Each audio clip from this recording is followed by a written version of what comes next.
ओम श्री गणेशाय नमः। श्री गुरुभ्यो नमः।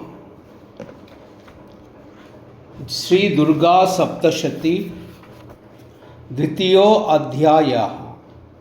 देवतल तेजमु నుండి देवी प्रादुर्भविंచుట महिषासुर सैन्यवध विनियोगः।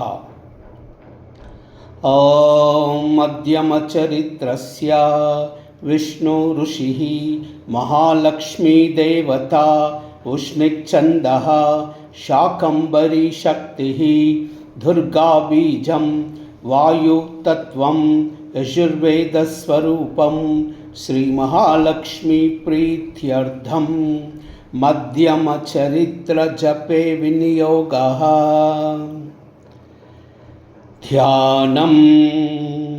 ॐ अक्षस्रक्परशुगदेषु कुलिशं पद्मं धनुष्कुण्डिकां दण्डं शक्तिमसिं च चर्मजलजं घण्टां सुराभाजनं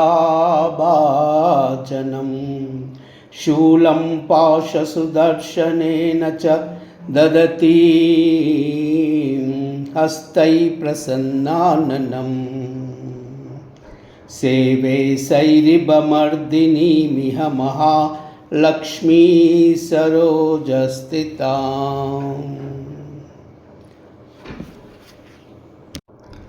ॐ ह्रीं ऋषिरुवाच देवासुरमभूद्युद्धं पूर्णमध्वा शतं पुरा महिषेऽसुराणाधिपे देवानां च पुरन्दरे तत्रासुरै महावीर्यै देवसैन्यं पराजितं जित्वा च सकलान् देवान् इन्द्रो भून् महिषासुरः।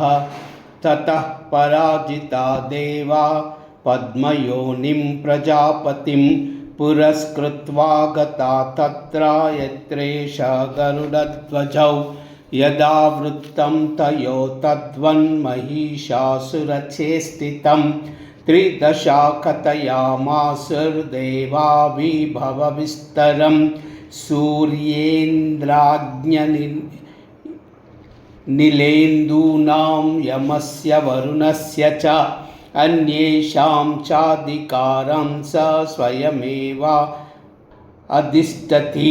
स्वर्गान् निराकृता सर्वे तेन देवागणा भुवि विचरन्ति यदा मर्त्या महिषेन दुरात्मना।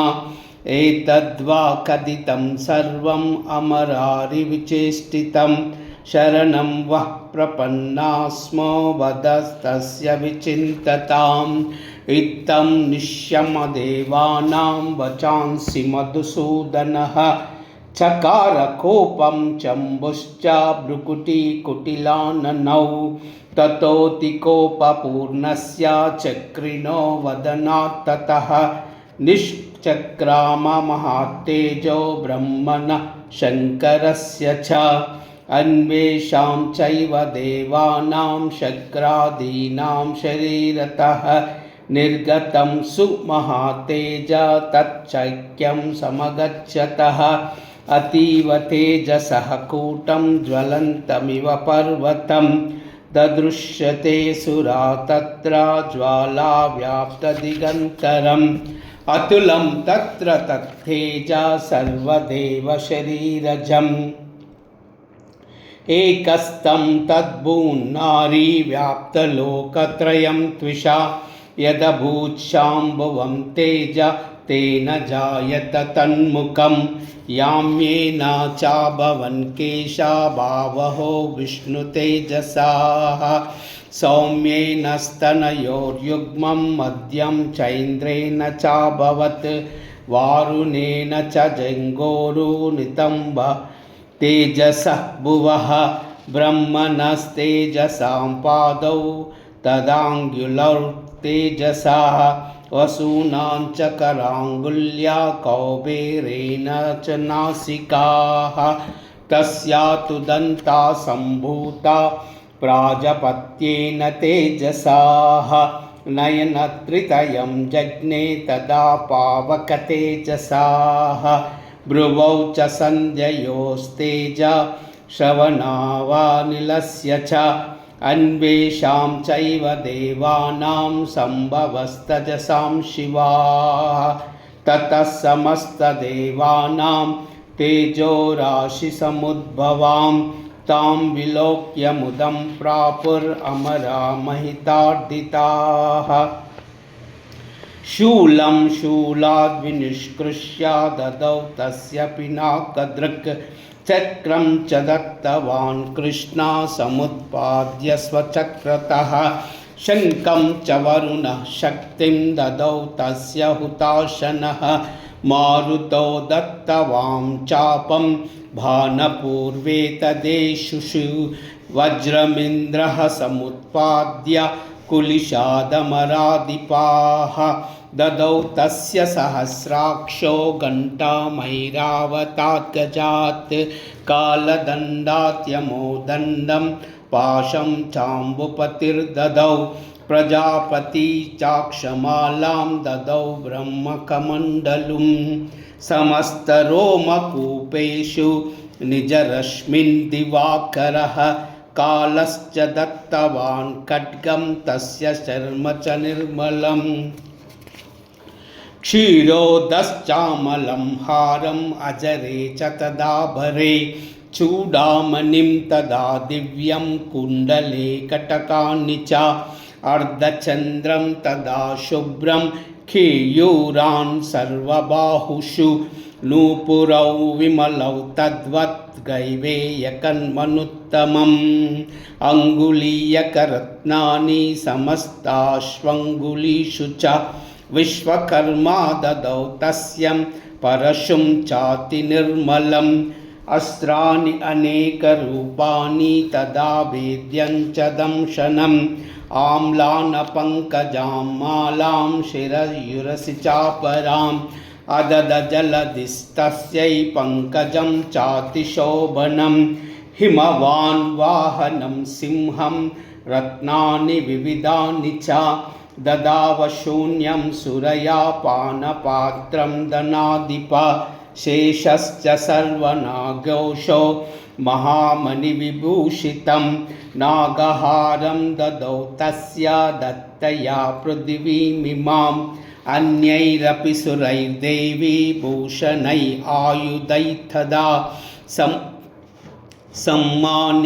सम्मानिताननादोच्चै हट्टहासं मुहुर्मुहुर् तस्यानदेन घोरेण कृत्स्नास्नामापूरितनभः अमायतातिमहता प्रतिशब्दो महानभूत् चुक्षुभुः सकलान् लोका समुद्राश्च च कंपिरे चचालवसुधा चेलु सकलाश्च महीधराः जयेति देवाश्च मुदा तामुचु सिंहवाहिनीं तुष्टुवो मुनयश्चैनां भक्तिनम्रात्तमूर्तयः दृष्ट्वां समस्तसंक्षुब्धं त्रैलोक्यममरारयः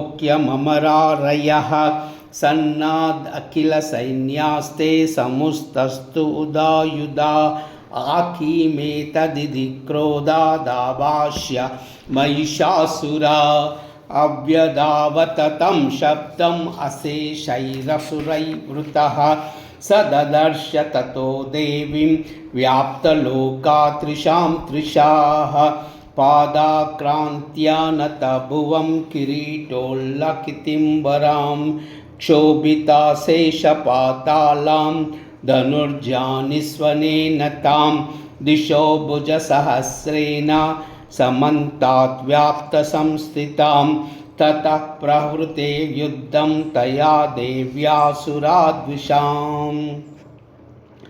शस्त्र अस्त्रै बहुधा मुखै आदीपितदिगन्तरं महिषासुरसेनानि चक्षुराख्यो महासुरः युयुधे चामरश्चान्यै चतुरङ्गबलान्विताः रदनामयुतैः षड्भिः उदग्राख्यो महासुरः आयुधात्ययुतानां च सहस्रेण महाहनुः पञ्चाशद्भिक्षनियुतै असिलो मा महासुरः अयुतानां शतैषड्भिः बाष्कलो युयुधे रणे गजवाजिसहस्रौघौ अनेकैः परिवारितः वृतो रथानां कोट्या च युद्धे तस्मिन् आयुध्यत बिडालोक्यायुतानां च पञ्चाशद्भिरदायुधै युयुधे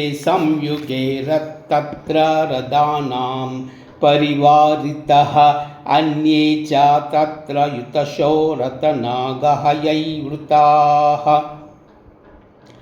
युयुधु संयुगे देव्या सह तत्र महासुराः कोटिकोटिसहस्रैषु रथानां दन्तिनां तदा हयानां च वृतो युद्धे तत्राभूत् महिषासुराः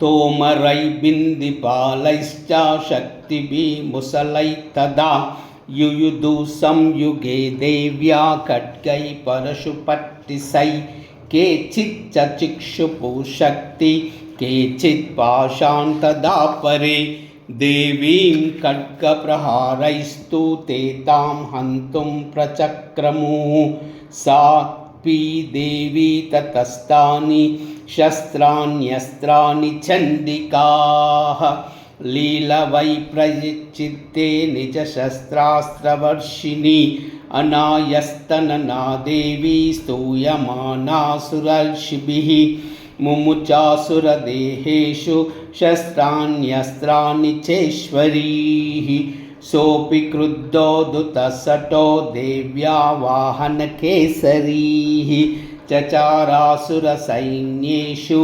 वनेष्विहुताशनः निःश्वासान् मुमुचेयांश्च युध्यमानरनाम्बिकेः त एव सद्य सम्भूता गणाशतसहस्रशः युयुधसे परशुभिः बिन्दिपालासि पट्टसै नाशयन्तो सुरगणान् देवी शक्युपवृन्दिताः हवादयन्तपटहान् गणाशङ्कान् तदा परे मृदाङ्गाश्च तदैवान्यै तस्मिन् युद्धमहोत्सवे ततो देवी त्रिशूलेन गदया शक्तिवृष्टिभिः खड्गादिभिश्च तशो निजगान् महासुरान् पातयामास चैवान्यान् घण्टास्वनविमोहितान् असुरान् भुवि पाशेन बद्ध्वा चान्यान् कर्षयत् केचिद्विधा कृता तीक्ष्णैः खड्गपातैः तदा परे विपोदिता निपातेन गदया भुविषे रतैः वेमुश्च केचिद्रं मुसलेन वृषं हताः केचिन्निवप्तिता भूमौ भिन्ना शूलेन वक्षसि निरन्तरशरौज्ञेन कृता केचिद्रानर्जिरेः सेनानुकारिणः प्राणान् मुमुचु त्रिदशार्धनाः केषाञ्चिद्भावः